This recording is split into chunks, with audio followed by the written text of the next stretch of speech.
Hey everybody, welcome to the next video log. Today, I want to talk to you a little bit about story. Story, I think, is a really important piece of our ministry as Christians. God's call to each and every one of us is to go and make disciples. We've been talking about that all summer, but I feel like it's hard for us to do that. It's hard for us to have that initial conversation. Maybe it's just me. I tend to have a little bit of trouble in conversations. I never quite know what to say, and I always feel a little awkward. All my life, it's been that way. But I think having a story, asking people for their story, is one of the big keys for evangelism. Quick story: a couple weeks ago, I referenced this on a previous video vlog. I said I was going to share it later that week, and I just haven't gotten to it, but I am today. I met a fellow as I was walking to church from the high school, and wasn't sure what to say. I've seen this fellow a number of times. He has a sign out that says, "Please help. Any way you can is wonderful." And I've given him help along the way a couple of times, but I've never stopped to really share my life with him or to learn about him. Most of that's because I was in a car. As we drive everywhere we go, as we open our garage door remotely and pull into our garage and close our garage door, as our porches have moved from the front of the house to the back of the house, we are a far more disconnected people. And that was long before COVID forced us to stay indoors. We were staying indoors all by ourselves quite well. We have very little opportunity to interact with people that are just there on the street or that are just walking by. It always makes me think of the Road to Emmaus story, where there are two guys walking along and Jesus just comes walking up behind them and they join him into the conversation. That's the way it is when you walk where you go. So I'm walking home from the school over towards church, and I see this fellow on the corner that I've seen before. I came up to him, wasn't sure exactly what I was going to say, but I just said, "Hey, excuse me, do you have a second?" He turned and said, "Sure, I got time." I said, my name is Steve." He immediately brightened and he said, "Hi, my name's Steve too. That's a great name." I said, "Yeah, that name has helped me a lot in my history." Share a little bit about himself. Since I really wanted to just get to know him a little better, I wanted to know who he was. It was interesting to me that the simple statement, "Hi, my name is Steve," was all it took to begin to build a relationship between two people. Things got a little bit quiet at one point, as it tends to in conversations, and it was obvious he was waiting for me to make the next verbal offering.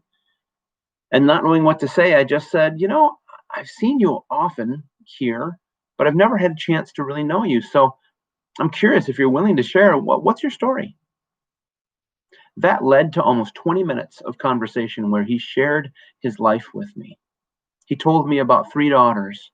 He told me about one who just graduated, was going into teaching. He told me about his last name, where his grandfather, when he came over from Europe, had decided he didn't want that last name, and so he changed it on his birth certificate with whiteout. And from then on, they had had a different last name legally as well as in their regular, common, everyday use. He shared with me what was going on with him, why he was on the corner. He shared with me some of his hopes and dreams for the future. I got to know this fellow like I haven't gotten to know people in a long time.